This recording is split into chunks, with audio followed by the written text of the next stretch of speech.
E360 TV proudly presents messages of inspirational stories. Live streaming now to millions of devices, including Roku, Apple TV, Amazon Fire TV, Android TV, YouTube Live, Facebook Live, with your host, Donna Guimwa, producer and host, Jim Grant, producer and host, along with Michaela Vidal, administrator and host, and Gaia Guimwa Balconi Wada, editor-in-chief.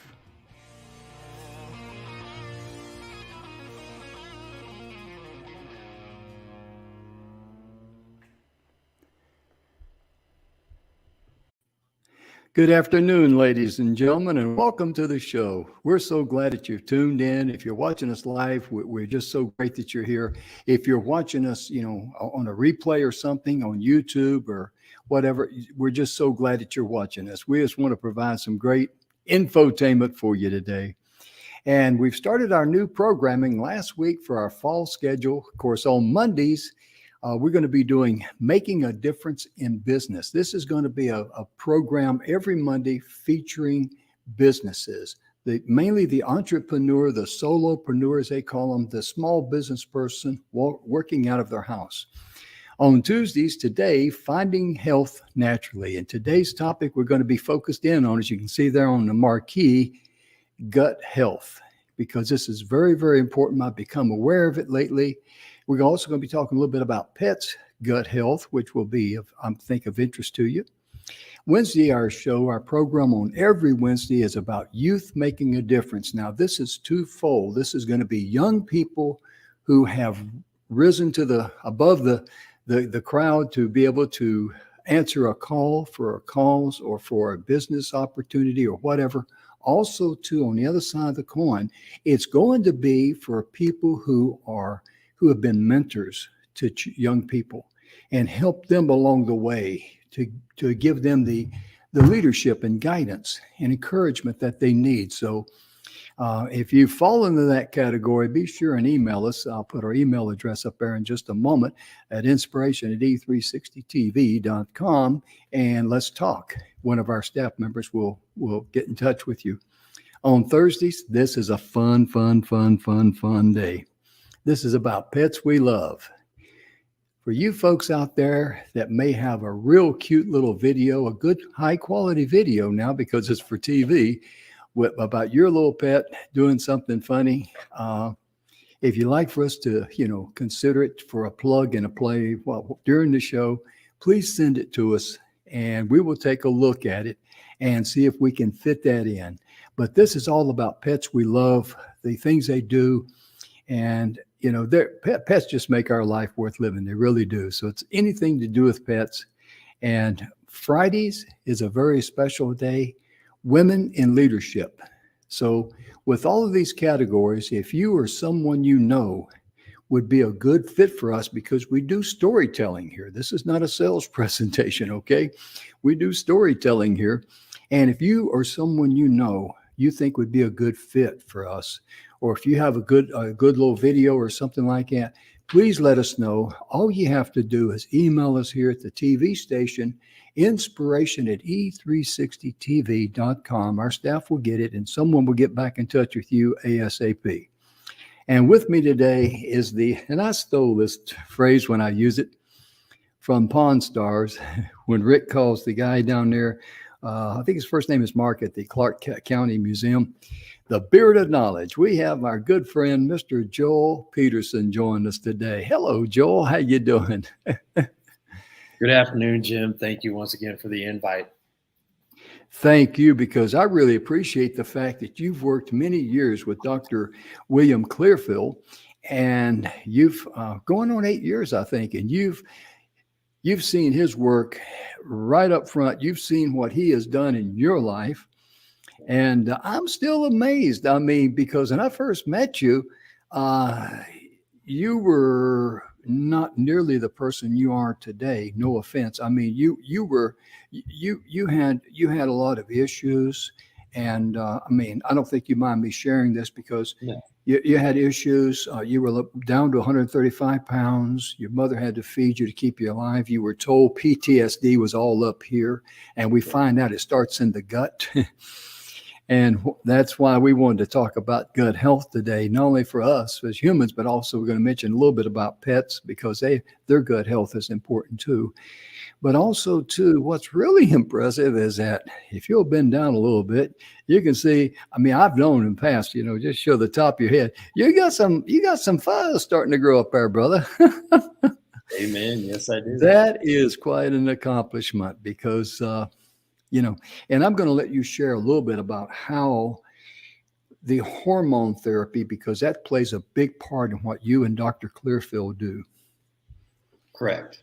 And we all hear about the gut-brain connection. And I don't really like that term. I like the gut-heart-brain connection. I believe all three are synonymous. Yes. And when those are coherent with each other, then your mind gets better, and it takes practice and discipline. And the hormones, everybody hears about the thyroid maintaining. Doc calls it your brake pedal or your gas pedal. That's what it is in relationship to the temperature and metabolism in the body. And that controls the body hormones, and the body hormones, we believe, control the brain hormones. And now they believe there's neurites in the gut and in the heart that communicate between all three. It's like little brain in the heart and little brain in the gut. So that's why emotions, like right now I'm in the middle of moving. So everybody says that moving is stressful. Oh, it is. And no, I understand. But technically, it's not the moving that's stressful. It's what might happen at the end of the move. We're afraid of what might happen. Am I going to be in the right place? Is it going to be loud where I might move in? Is things going to fall apart? So we're getting stressed based on our emotions. And so I've learned over the years that eating right and exercising right and sleeping right stabilizes and calms down the gut, and that helps produce better hormones, which helps stabilize the hormones in the brain, and therefore your mind is able to turn the stress into excitement. Yeah. Before we get started into gut health, I just want to, we mentioned it just briefly right before we went live.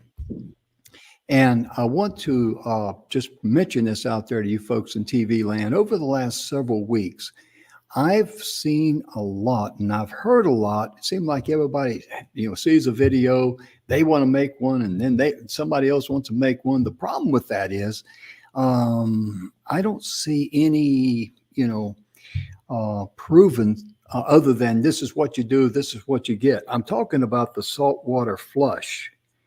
And I've seen videos, maybe you have too, where people talk about getting up early in the morning, right after you get up, and you take water that's a little warmer, as I understand it, than than room temperature, and you put 2 teaspoons of either Himalayan pink salt or sea salt into the water. You mix it up. And then you drink that whole 32 ounces within 5 minutes, which seems a little radical to me. And what it does, it cleanses out the small intestines, which is good for you. But, Joel, I asked Joel before, the show, had he heard of it, and he hadn't. And the thing that really, I don't ask you this, Joel, it seems like rather than going through a flush, which seems kind of radical, because what are you going to do? Wait till you need another flush? It seems like you're going up, down, up, down, up, down, like that. I'm more of a moderation guy. I'm more of a maintenance guy. And you mentioned something about, I'm just going to let you pick it up from there because you can say it better than I can, sir. Gray salt. There's research out there that gray salt, real gray salt, that's not too processed, is good for the body, and it has the minerals that we need. And celery juice There's a big push right now with celery juice. Anthony Williams, the medical medium, he's one of the advocates, nutrition people that advocates this, and he says it's the salts that what we need. So myself and my dad, we do 8 ounces every single morning, and it's the first thing we drink.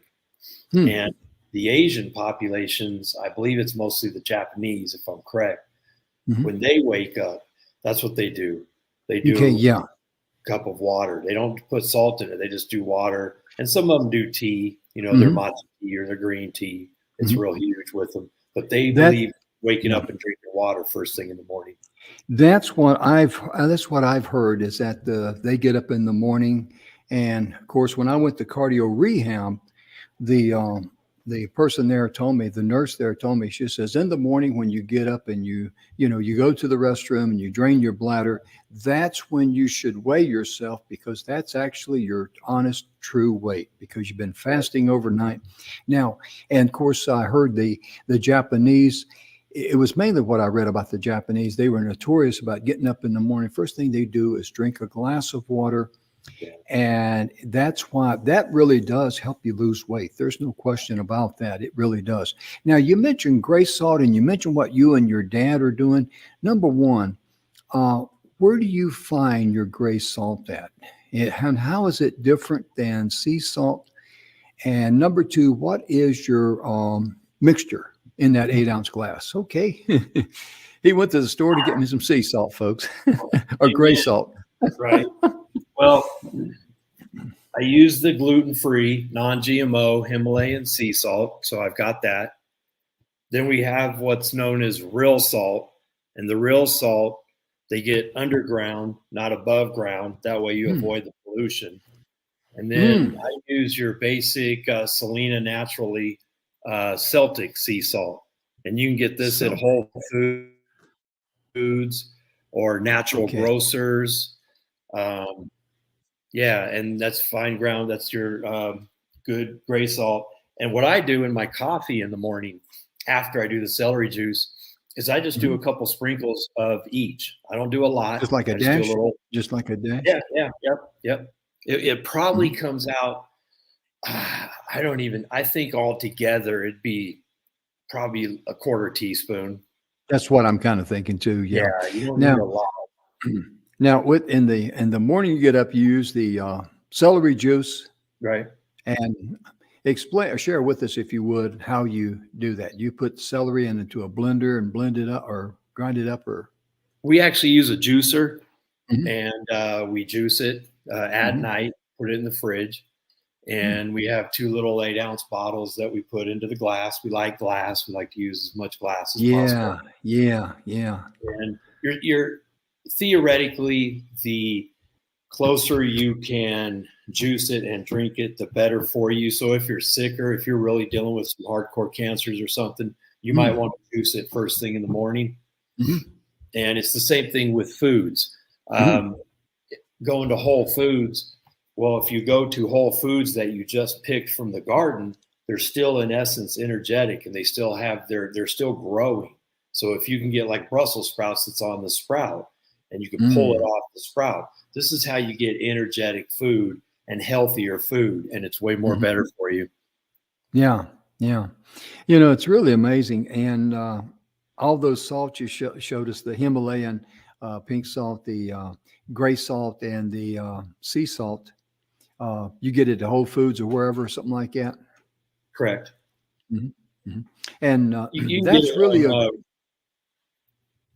Redmond is the name of the real salt. They've got their own online, and then Celtic sea salt. I guess this is Selena Naturally would be the name. It's a vital mineral blend.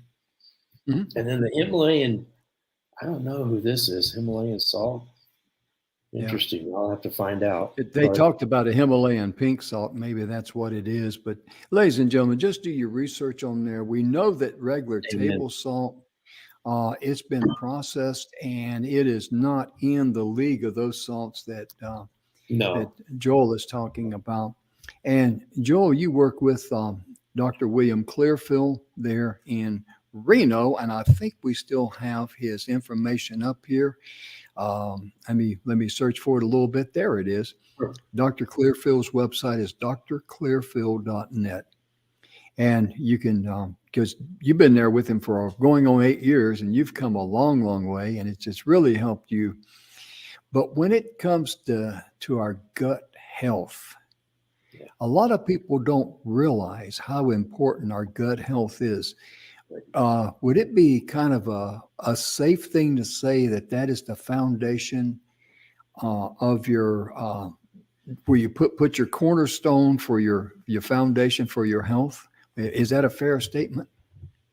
I take it a step further. It's life or death. Okay. It's as simple as that. Imagine if your top athlete goes out in the Mojave Desert and you don't drink no water. In 5 days, you're going to start to hallucinate on a 120-degree day, right? Your normal human might make it 3 days, 4 days. It depends on how good you are and how healthy you are, but you'll start hallucinating. Yes. Okay. So people like to say, well, you're hallucinating because you're mental. It's in your mind. No, you're hallucinating because you're dehydrated and you didn't eat. So you're losing your salts and you're losing your water. Okay. And we don't have to eat right away, but we have to have the water. Yes, you're exactly right. I'm glad you brought that up because back in 1986, I was still in the reserves or the National Guard at that time. Yeah. And we went out on a field training exercise and I got a little dehydrated. And the very first thing that happened to me that the others recognized that I didn't was that I was starting to get a little confused. Yeah. And that makes perfect sense because someone would say, hey, I think, Jim's starting to fly the coop here, and it has nothing to do with my mental. It has everything to do with my gut and lack of water and stuff like that. I'm out of balance is what it is. Yeah. And I'm glad you put that out, shared that with us because our gut health, I did not realize this, Joel. And when it comes to our gut health, it says each person, I'm getting this from healthline.com. I sent you that link. But it says that each person, listen to this, has about 200 different species of bacteria, viruses, and fungi in the digestive tract. Right. I did not realize that. And they actually, it could be in the thousands. Actually, it's hard for them to measure it, and I can see why. See why. It's amazing. It's everything. And then the foods that you eat, that's why we have such a big argument over meat or grains or starches and sugars. And I like to say that a gun has never killed no one and a donut never made no one fat. That's right. We the people do it. Yes. Okay. And it depends on how, and I sat in front of one of our special donut shops one day, and 80% of the people that went into the donut shop were thin. Yeah. It was absolutely amazing. I never paid attention to it. Point being is you can get away. Everybody always talks about the 80-20. I even do it. I don't freak out that much, but I'm organic. And like right here, and I don't get paid or sponsored by none of these people. It's just what I use. Sure. This is Berlin Natural Bakery, sourdough bread, old fashioned. Looks good. They're one of the first bakers in America that got certified non-GMO because they did it the old fashioned way. So it has to be, it's frozen and then you put it in the fridge and it's real bread. Yeah. That's real breadcrumbs, right? But, you look back at the baby boomers, the greatest generation, our parents, they didn't go to gyms and exercise. They didn't do all this stuff we do today. I don't think my dad ever owned a pair of tennis shoes. Right. He may have, but I don't recall ever seeing him. He just wore regular shoes, slip-on shoes or lace-ups or whatever. But they didn't have the weight problems that we have today. They just didn't. And of course, the the foods they were eating were a lot more healthy then. But let's get back into this gut health here. You know, I did not realize all the different species of bacteria and viruses and fungi that's in our digestive tract. And some obviously can be harmful to our health, but many are incredibly beneficial and even necessary for our health. What's really what I found interesting here, this is a comment that they said, and I want to share this with you if I may, folks. It says research indicates that having a large variety of bacteria in the gut may help reduce the risk of conditions like diabetes, inflammatory bowel disease, and arthritis. That is incredible, isn't it?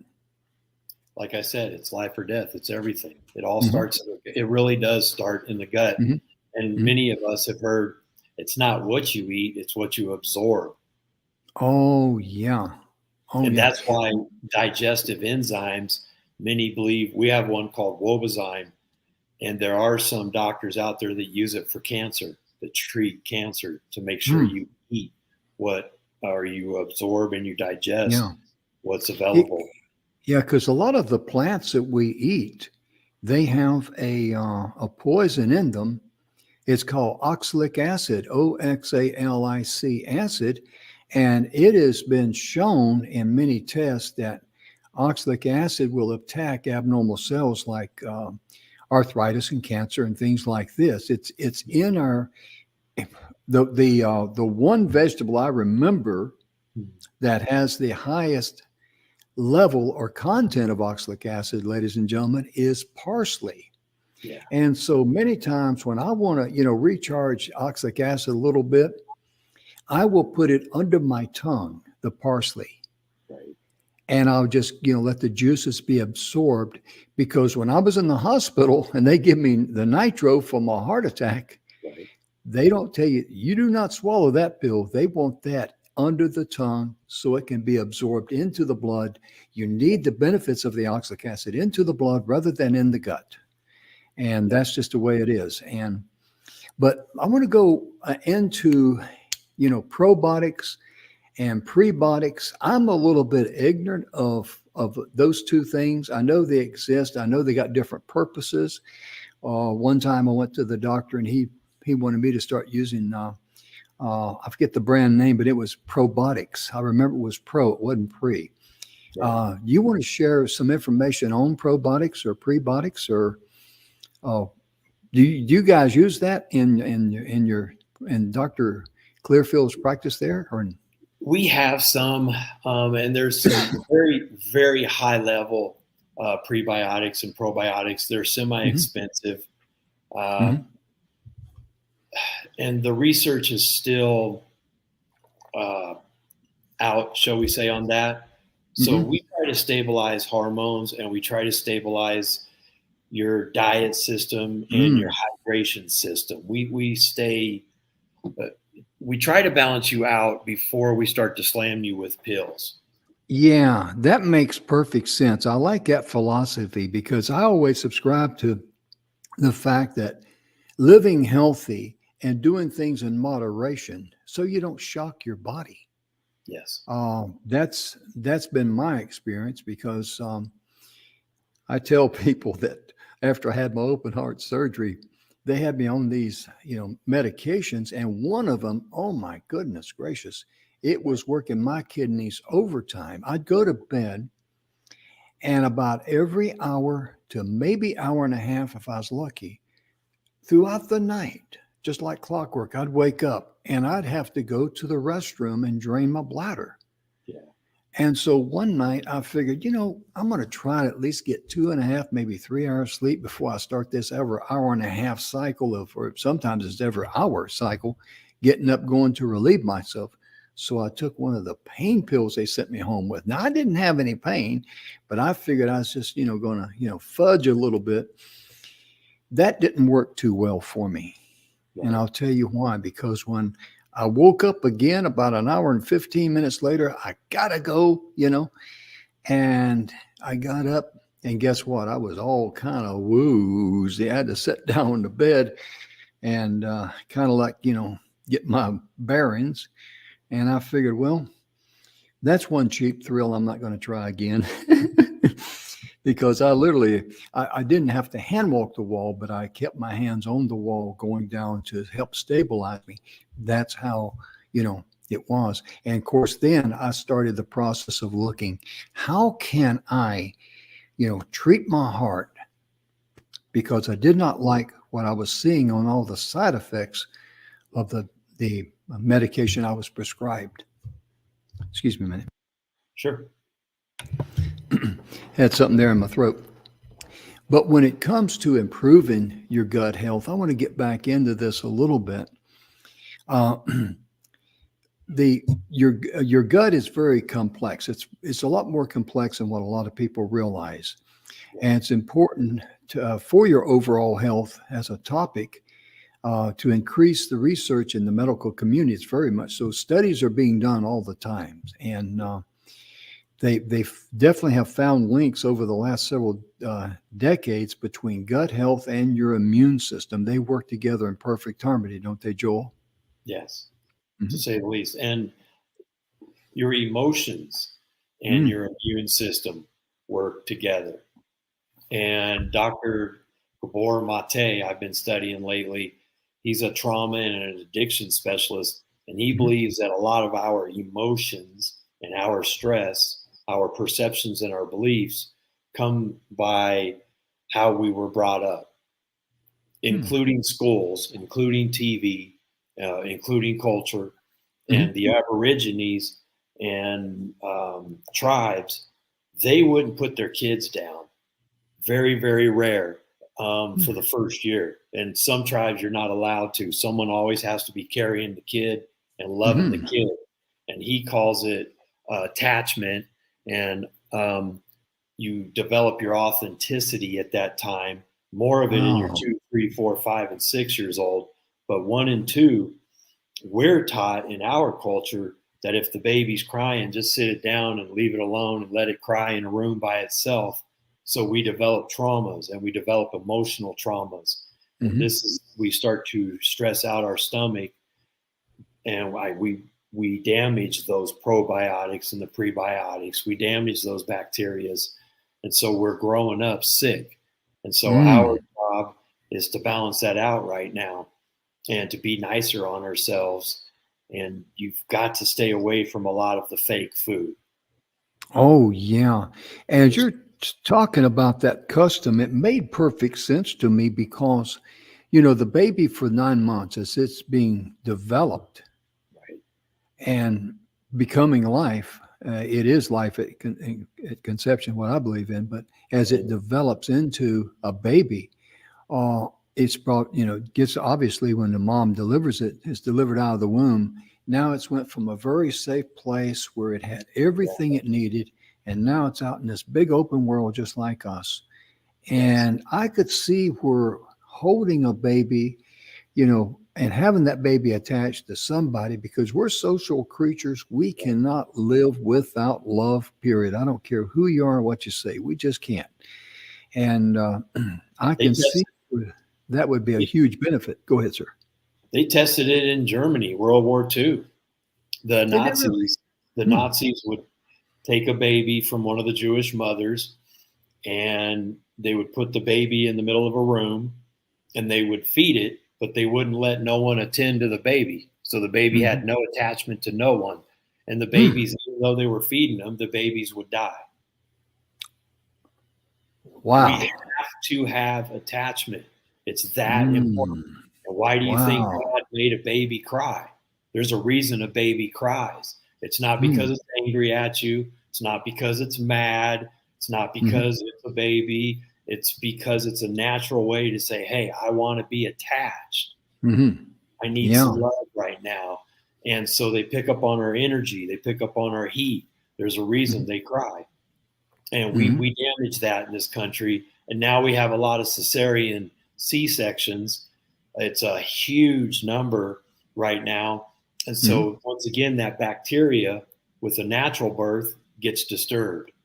So we're disturbing a lot of natural processes in this country. And America has literally now become one of the sickest, most overweight nations on earth. Wow.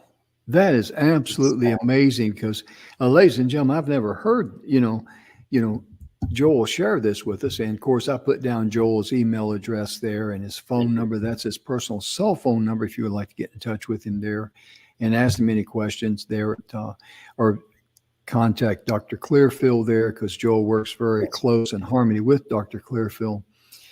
But it makes perfect sense when you say that. And that's one of the things I love about truth. When you hear the truth and you know that it's the truth, it just ding, kind of like the lights go on and you see the light. You really do. And, it really does, it's just, that's what I love about doing this show here, because we're able to reach out and touch people and enhance their lives and all that, because they list here 7 signs of an unhealthy gut. And of course, these symptoms can be applicable to other things, but they talk about high stress levels.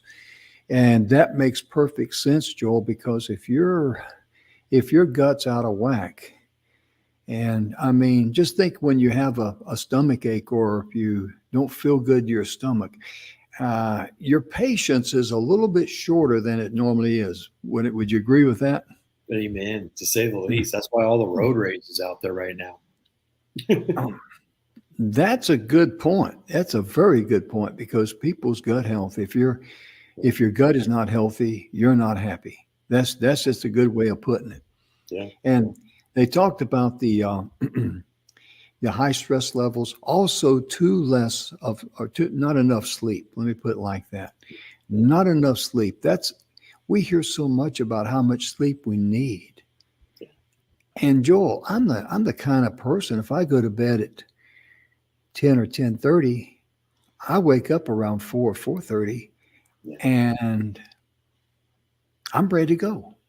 And I go all day long. Yeah. And so they say 8 hours, but I couldn't stay in bed for 8 hours to save me. So I don't know if I'm getting enough, or maybe I'm getting enough for me. Maybe that's all I need. Maybe I have them power naps for 6 hours. Remember we used to hear about the power naps? Yeah. Oh yeah. And some still recommend it. They do have a thing called polyphasic sleeping.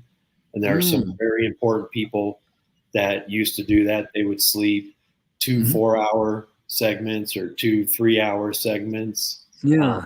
Some people like myself, I'll get up real early, do a few hours of research and lay back down, and I'll kind of nod off and get back up. And I do my meditation then. But at the same time, one of the neurologists I know, he believes that caffeine's huge in deep sleep.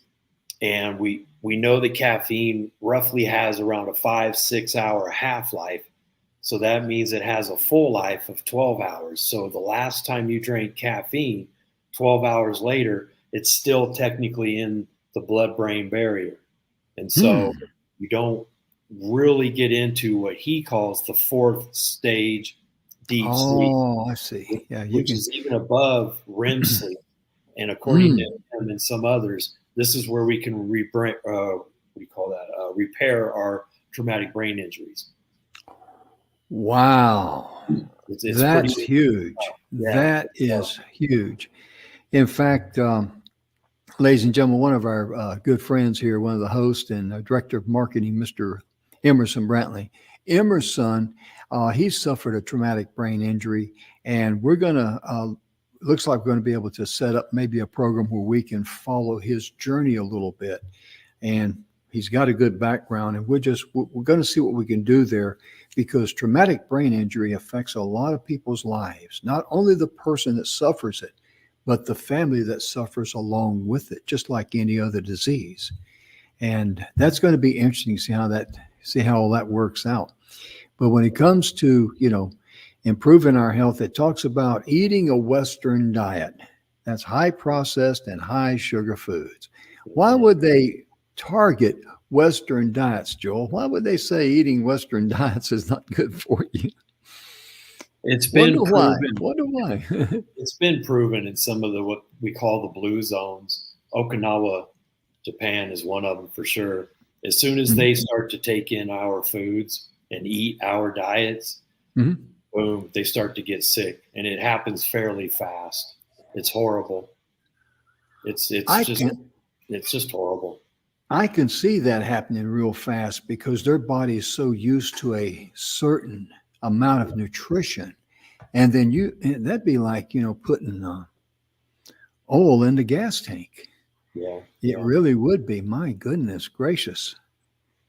That makes perfect sense. And then, of course, they talk about if you take other medications, antibiotics and stuff like that, all of these synthetic, see, our body's organic, we know that. But when you put synthetic products into an organic body, it's really not set up to process that. I mean, Joel, you probably put it in better words than I can, but it seemed like to me the best that the body can do is just kind of like get rid of it, push it out through the digestive system if it can get it out or whatever. I don't know. But it does make sense. If it's not organic, your body cannot process it because your body is a processing center, not a recycling center. Amen. Well said. Yeah. Mm-hmm. Well, that's why homeopathic medicine back in the day was powerful and worked. Mm-hmm. What they try to do is replace just the right amount that the body needed to get the body to realize you're missing something, and this is what you need. Once your body realizes what it needs, it starts to produce it itself. Yeah. I remember back in the 90s, I came down with something, and no one knew what it was. I had this hacking cough, and it just wouldn't go away. It's just like a smoker's cough, except I didn't smoke. And it was very aggravating because I was running my business then. If the phone rang, I'd pick it up and start to answer it, and then I get a tickle in my throat, and I've got a cough. And they did chest X-rays on me. They gave me 2 or 3 different types of cough syrup and everything else. I even mooned the nurse and got a few right into the old keister. You know what I mean? And nothing worked. And my wife and I, we were at a little grocery store somewhere in Katy, Texas. And she says, Jim, this homeopathic. And I didn't know much about homeopathic. And she says, this is for cough. You want to try this? And I says, I might as well. I've tried everything else. And then after a couple of days, that cough was gone. So I figured after 3 months, this thing has run its course. Well, the very next year, I came down with the same thing. And I started taking those little homeopathic, they got it from a company called Highlands, and homeopathic cough, and very inexpensive. And they have kind of a, I don't know what kind of a taste you'd say they have, but it's pleasant, but it goes underneath the tongue. And again, you want it in your bloodstream, not your gut.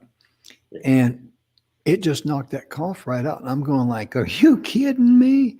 I mean, after all the things that I went through, I went to the doctor several times, x-rays and, cough syrups and pills and shots and, this little bottle, and it lasted me for 2 or 3 years, I think it was. And because every time I get a cough, I take it, knock it right out. I'm going like, holy smokes, that's amazing. So that's what started opening my mind that there is another area out there. Because I remember things like, acupuncture and going to a chiropractor and things like that with the established medical community. They were frowned upon. It was like you're going to see somebody that comes in to see you. They got chicken bones around their neck or something like that. I mean, they looked at it like voodoo medicine. Oh, yeah. And a good way to expunge on that is the cancer centers throughout America. What happened with the cancer centers and acupuncturists was the acupuncturists started setting up their offices around the cancer centers because after they were getting their chemotherapy and their radiation therapy, they were getting nauseated and they were throwing up. And so they started to realize that acupuncture works. So they started going to the acupuncturists so they could drive home without throwing up and being all nauseated and dizzy and everything. Wow. And then the cancer centers were like, hey, we're losing a lot of money. We better hire the acupuncturists and put them in the cancer centers. It's funny how money talks. It's even the VA now. The VA has started to admit that acupuncture and chiropractics work, and so they're bringing them also. Oh yeah, absolutely. And when it comes to our pets, they too suffer from gut health problems just like we do. And I was seeing something the other day from this gentleman who talked about, he was talking about, I didn't get a chance to see it all, unfortunately, but he was talking about when a dog starts like chewing on their paws or licking their paws or something like that. I've had that happen. And what they said is that, or what he said, he was a veterinarian. He said that what's happening there is that there is a certain, I forget what he said there. It's being released through the pod of the dog's paw. And the dog is chewing on it and kind of like wanting to get rid of it. It says the problem is not in the paw, it's in the gut of the dog. Amen. And so I'm looking at veterinarians.org. This is a website just for veterinarians. And it says here there's a variety of ways you can improve your dog's gut health, including giving a healthy diet, adequate physical exercise, including supplements like CBD and turkey tail mushrooms. And there's a lot that you could see. Our dogs suffer from the same thing that we do. Yes, if we eat processed food, we're going to suffer from our gut health. If they eat food that's not natural to them, that's processed, they're too going to suffer gut health. It kind of goes hand in hand. Makes sense, doesn't it? Yeah, yes, it does. That's why some dog handlers and veterinarians recommend switching over to some of the soft, wet food as your dog gets older. It's easier to digest. And they do have a lot of healthy dog foods out there now. And they're even going grain-free on some of the dogs. And we think that the grain, like these grains, they're not sprayed with Roundup. That's why they got certified non-GMO. So we think the grains got a bad rap because it was the Roundup, we believe, that is destroying the gut lining and possibly some gluten. The same thing with the gluten.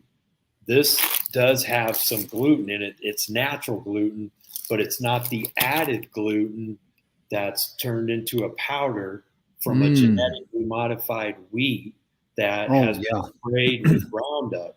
So we believe that the bad gluten and the bad grains is damaging us because of the poisons and the toxins and the chemicals. That's why our grandparents didn't have problems and stomach problems back in the day when they ate the wheat bread or they ate the grains or they ate the corn, or that they didn't have these problems. And at the same time, they were out there gardening. Most people, when I grew up, we even had a garden, and I remember having salads and you tasted some of the dirt. That's how we that's how we got our probiotics and our prebiotics. We were eating naturally. So now there's a big push in America, and a lot of people are getting back to that. So really good to hear. It really is. And when you talk about that, I remember growing up on a farm there. The first 12 years of my life, my dad had a farm, and the produce that we raised, my goodness gracious, it was just delicious by itself. My aunt would come over, and ladies and gentlemen, she'd take, we would go down and we would pick salad. That's what we call it, was salad. And it was greens. It could be mustard greens, whatever. And she would also get poke salad. That's a weed that grows wild. Now, I did not know it then, but I wondered why. She boiled it and she drained it. And then I guess she, I don't know if she boiled it twice, but she had to boil it and drain it because poke salad in its natural state has poison in it. Wow. And it had to be boiled and drained. And then she would scramble it up in eggs with the mustard greens and the different salad that we had there. And I'm telling, and she would take cornbread and from scratch and make it into a big cake, and she would fry it in an iron skillet, iron cast skillet. And I'm telling you, that was some of the best rations I had growing up. And a lot of people say, you know, you got to be kidding me. Right. Let me just say this. You don't know what you were missing, because that stuff was really tasty. I mean, nowadays they rely on, you know, different seasonings and things like that to bring up the zest. But the way my Aunt B did it, she could have that stuff almost dancing on the plate for you. It was that good. It really was. And it was good for you. Yes. That was the beauty in it. It was good for you. Oh my goodness. It's a win-win situation. Go ahead. I just thought about this. I wanted to make sure I brought up the difference between sensitivities and allergies. Oh, yeah. Yeah. It's really, really huge. A lot of us don't realize this. We have sensitivities, and then we have allergies, and then you can have anaphylactic shock. Allergies, you usually know you'll start sneezing. You might have hives. That means you're really allergic to a certain food. It's very rare to figure that out unless you do an elimination diet. Sensitivities, you might have a sensitivity to 2 or 3 foods that you're eating. So you're in essence deficient macroly and microly, because you can't really absorb what you're eating because you're sensitive to these certain foods. That's why an elimination diet and not eating a whole lot of stuff can really be beneficial. So you start out with some fruits and some vegetables, and add in a little bit of meat if you need be, because some people are good with it and some aren't. Oh, and yeah. Really take into effect. That's really a good point that you brought up, Ryan. I'm glad you did, because it's very important for us to know the difference, because sometimes you can eat too much of something, you know, and it could be more than what your body can actually handle, and that becomes you're sensitive to it. It's not an allergy. You're just giving it more than it actually needs. Says, hey, I can't take anymore. It's kind of like sitting down and having that second piece of cake, and then you go, oh, I wish I hadn't ate that cake. I'm suffering now. You're just giving your body too much. And amen. And that's where fasting comes into play. Oh, yeah. You hear about intermittent fasting, and in a nutshell, what that means is don't eat after like 4 or 5. That way you give yourself 12, 14, some people go 16 hours without eating, so you could digest everything. Yeah, because a lot of people, I've said this before many times on the show, but I didn't know it till about 10 or 15 years ago, that I didn't realize it. Let me say that. But when you go to sleep at night, your body's actually fasting. Yeah. And some people believe that, you know, it's best to drink a full glass of water before you go to bed. And I'm thinking, well, if I do that, I got to get up and go take a whiz or something, you know. But the main thing of it is your body is fasting when you are sleeping. And that is why the nurse told me, when you get up in the morning, you drain your bladder. That's when you weigh yourself, because that is your actual true weight. And it kind of makes sense. And then the funny part of it is what do they call the first meal of the day? They name it breakfast, because you're actually breaking fast. Amen. They call it break fast breakfast. And that's where that term came from. I didn't know that. I didn't know why they call it breakfast. It never dawned on me it was 2 words put together, break fast, but that's exactly what you're doing. And look at all the cultures around the world and certain religions. We fast. A lot of religions fast. Some at night, some on Saturdays, the Sabbath. Some fast for weeks or quite a while. It's pretty amazing when you really think about it. It's all about the gut. It truly is.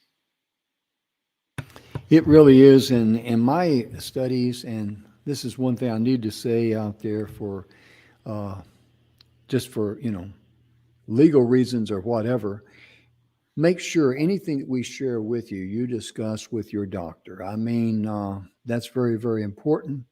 And we don't want to be like a good example is there's all these videos popping up. We talked before about the saltwater flush.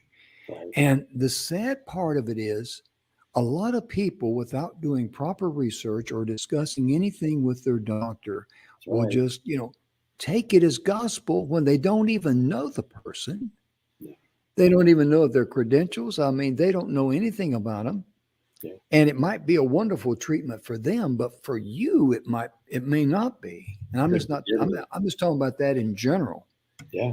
And one of the things that I did in my research with my heart is I found that beets are really good for the heart. So even though I never really liked beets, I like them now. I figure if they like me, I'm going to like them back. That's the right thing to do. Right.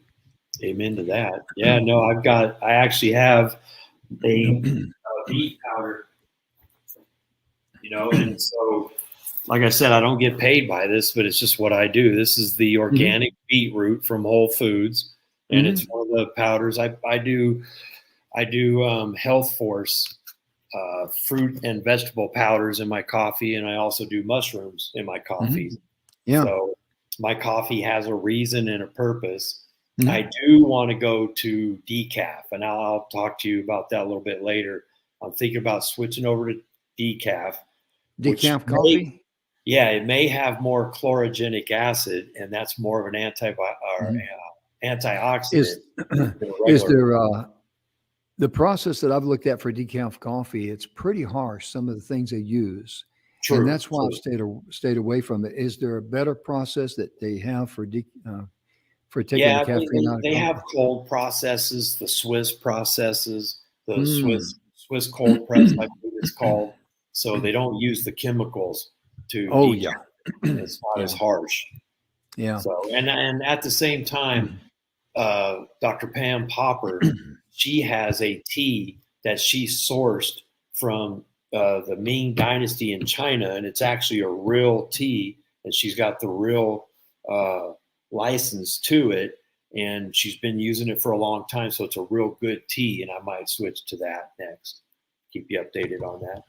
Oh yeah, it's going to be fun because as we go through this Tuesday, Finding Health Naturally, we're going to be covering a lot of topics like this, and make sure you do your homework, and make sure if you just see a video, and I'm not picking on anybody that does the saltwater flushes. I'm not saying it doesn't work. What I'm saying is that don't take someone that you don't know anything about. They don't have any type of test or knowledge or degrees or anything like that. Just don't take that blindly, because if you don't know what you're doing, even if you're doing something naturally, you can hurt yourself or harm your health.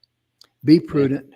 Check with check with a doctor, check with people in the know-how. Read as much as you can, just like on beet juice. I mean, I studied up on that. Right. And I looked at different tests, and I made the decision for myself. Yeah. I mean, because I've seen people, whenever a so-called guru on TV says, "Hey, like this particular," I'm not going to name any products or anything, because then I might give myself away. But this is kind of like the next fountain of youth, and people just flog there blindly. Yeah. And what's good for the goose is not necessarily good for the gander, because I found out that I was allergic to garlic. Oh wow. Yeah. And it might have been the amount that I was taking or whatever, because my wife was taking garlic back in the early 80s. And at the same time, I got these flea and tick collars from my pets. And I broke out in a rash on my neck. My neck just turned, real thick, red, like leather, and it itched. And she said, "Why don't you stop taking the garlic?" See, I was thinking, hey, I probably got some of that chemical off that collar, scratch my neck. That's what made sense to my bird brain. But I stopped taking it, and it went away. I started taking it. Same thing happened. So even though we heard all these wonderful claims about garlic, what was good for the goose was not good for the entire ganders. That's my point. So be aware of that. Find something that works for you. Do your research. Get in touch with Joel.